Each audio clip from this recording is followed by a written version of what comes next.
To the Premier, it's funny, we bought our own document I'm about to talk about, election priorities, and he bought his own one of what he's already done. So it's a before and after shot, it's fair to say. And to the Premier, I was briefing him earlier on our election priorities, and I just wanted to take the chance to run through a couple. Now, we're a little bit behind schedule, and some of you heard me last night, so can I encourage you, on your table is the aforementioned New South Wales 2023 election priorities. And I just wanted to touch on a couple of points before we kick into a bit more of the detail. Our housing panel and the great Sir David Higgins waits to elucidate you all. And if ever the words guru is truly apportioned, it's David himself. So let me just give a little quick rip round the bases. Look, this is a document that reflects a lot of work we've done with our members through our policy committees, through one-on-one engagement, through when thinking something's great when you ring us and tell us to pull our head in, when you tell us to pump up the tyres a bit more. It's an amalgam document that goes to this looming 2023 election. It's a rare moment, as I said a few minutes ago, in 10, 12 years, what we've done to try and drive collectively the phenomena that is Greater Western Sydney. Didn't happen easily, and it happened with a lot of politics entwined. As much as there's goodwill amongst our political class, if there weren't marginal seats across Western Sydney, goodwill would be lovely, but we wouldn't have Parramatta Square, we wouldn't have WestConnex, we wouldn't have stadia, wouldn't have new hospitals and schools, we wouldn't have the type of governance regimes that we've all been asked for and the reforms we've wanted. It happens because there's a lot of seats in Western Sydney that Labor and the Libs want. I'm this organisation charged on your behalf not to be feeble about that, not to be too polite. To be polite, not be impolite, but remind people that, as I said, we'll be the gatekeepers, the toll takers on the path to victory in Western Sydney from both sides, and proudly do it. We enter that thing with a government that has pretty handy credentials. I mean, what you just heard from the Premier, from the other document you can read, this has been a remarkable time of investment in Western Sydney. The opposition would say that's, if they're polite, say that's really good, but you still haven't kept up with the growth. There's still people in growth suburbs who can't get a school or a hospital bed, who can't get access to the theatre they want, or their sporting fields for their kids to play. They're both right. There's been a tremendous amount of infrastructure, a tremendous amount of effort at record levels gone into our region. We're both proud of it, but we're not happy with it. We want more. We are greedy bastards, quite rightly, on behalf of a region that's been denied that infrastructure and those services for 200 and something years. We're not taking it anymore, and we're proudly recognised in this room this is not just a role of government providing, but the private sector, community organisations in what has been a grand partnership to take the boring old western suburbs and turn them into the dynamic Greater Western Sydney that it is now. But across those areas where we still believe there's more, and nor is it only a role for the state government. A lot of local government in this room. There's the federal government with a budget looming next year, with the new panel put together solely to advise the government in Canberra of what money Western Sydney needs in the budget in May 2023. So we're approaching both at the same time as a joint effort, joint advocacy, state election. Heads up, heads down, call for a photo, two great leaders battling for favour, anyone could win. We are going to take advantage of that. And a federal budget with a new Sydney-based Prime Minister, half the Cabinet are Westies, who you saw in this room in October with 700 people here to hear from the PM. We're not going to miss that opportunity to remind them that Western Sydney didn't get much in the first budget, and we expect to be delivered that one. I expect Catherine King to make some more comments about that this afternoon. So what's the detail? As you've seen there, transport is always. You can't talk Western Sydney without talking transport. The tyranny of distance remains. It's getting better, but it's not good enough. It might be getting pretty cool from Parramatta to the city with the metro to come, but if you're in Campbelltown or Liverpool or the Hawkesbury, you can still talk about being the squinters, going into the sun in the morning, back to the sun in the afternoon, and we need to do something about it.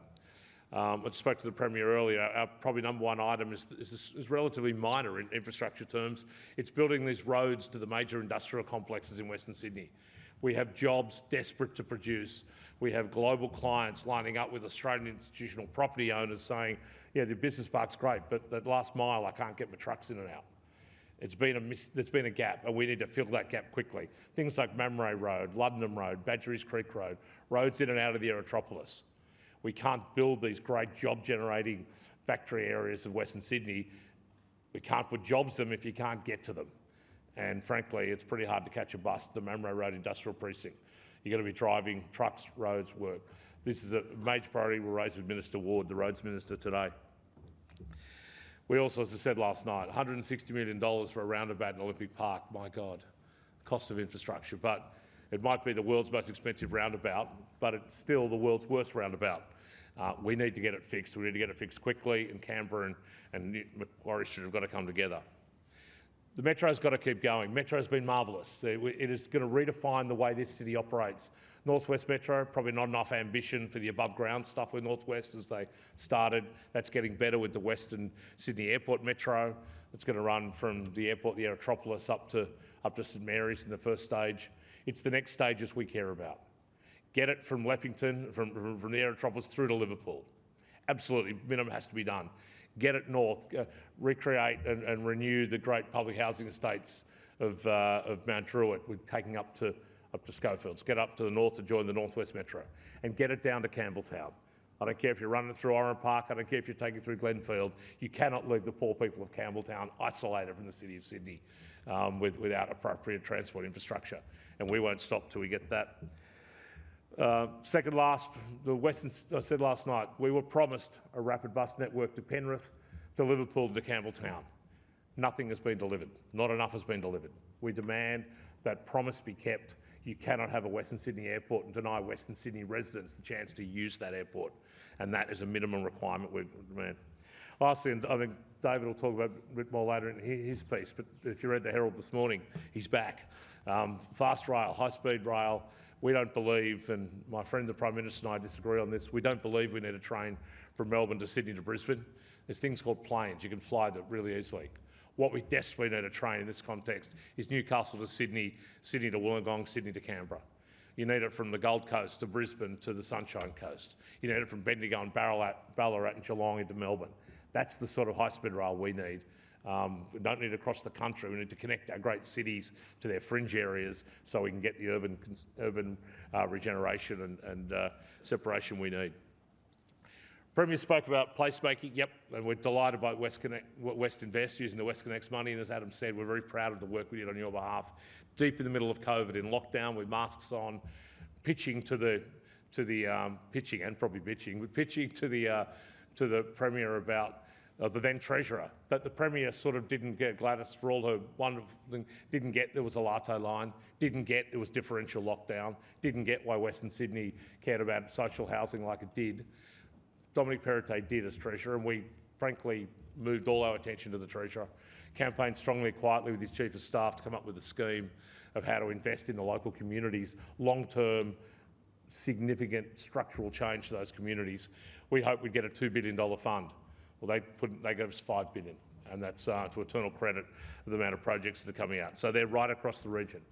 We particularly wanted, in two of those areas of amenity, about arts. I said last night, the Roxy Theatre, Riverside Theatre in Parramatta have to be fixed, saved and increased and expanded. But we can't leave the Campbelltown Arts Centre or the Kashula Powerhouse alone. We can't not worry about the Joan at Penrith. We are so proud and fought a tough fight to get Powerhouse through.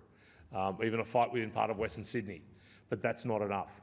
That's not enough artistic investment in our kids' future. We want SBS coming to Western Sydney. We want the world's best Aboriginal art gallery developed in Western Sydney, because that is the sort of nourishment of the soul and amenity we need. But more, you can't build an airport and not want us to have a booming tourism industry. It's not enough to simply let the planes land at Badgerys Creek and say, now, find your way to the Sheraton in the city, ladies and gentlemen. No, we want to entertain, house and benefit and profit from the money that international tourism flows into this region, and we want to see a proper fund put together by state government to try and use that 3 years till the airport opens to get us ready to receive visitors. Health. The Premier did stand here last year. I spoke to him before the thing and said, you said the hospital in Bankstown would be downtown. Still waiting for the hospital in downtown. We've sadly had a coalition of two local members, the Liberal member for East Hills and the Labor member for Bankstown, who have disgracefully tried to block the people of Bankstown getting a $1.3 billion new hospital. We won't stand for it anymore. It's base politics at its worst, and it's been a lockstep between a Labor and a Liberal MP. One of them's going, one of them might well go in the election, and frankly, we're sick of having to apologise to ask for the people of the inner southwest to have right to a hospital next to the goddamn metro station we've all paid to develop them there, instead of out in the boonies in a site that's toxic dump where it's currently located. There are other health requirements, but frankly, we're sick of being polite on this one. It's gone on way too long. Get over the local members, make the decision. Both sides in the election need to commit to that hospital and develop and continue the role of the other hospitals. It's been a great time in health funding. We'd be lying if you didn't say that, but there's more to be done. Social affordable housing, what more can I say? This is, one of the great laments of our time, that the cost of housing in our boomtown. There's a downside to a boomtown, and that's that we're pricing out some of the people who aren't enjoying all of the boom. Most people in this room are fine. Yep, every time there's an interest rate hike, we all take a breath and sell another child or to manage our mortgage. But we're largely able to engage in the great miracle of Sydney housing and rising prices. Plenty of them aren't. And there's people in this room totally committed to that. And I want to pay tribute to our community housing partner providers. I want to pay tribute to groups like Tahi and Landcom that are trying to take government infrastructure and make it more available for social housing. I want to pay tribute to Nicola Lemon, after many years at Hume Housing, who's retiring in a couple of months' time, has been part of our team, along with all the others that are here. I think you'll hear, David Higgins and I have spoken, the very nature of building transport is wonderful, but building infrastructure is wonderful. But for what reason? It's because we're a community.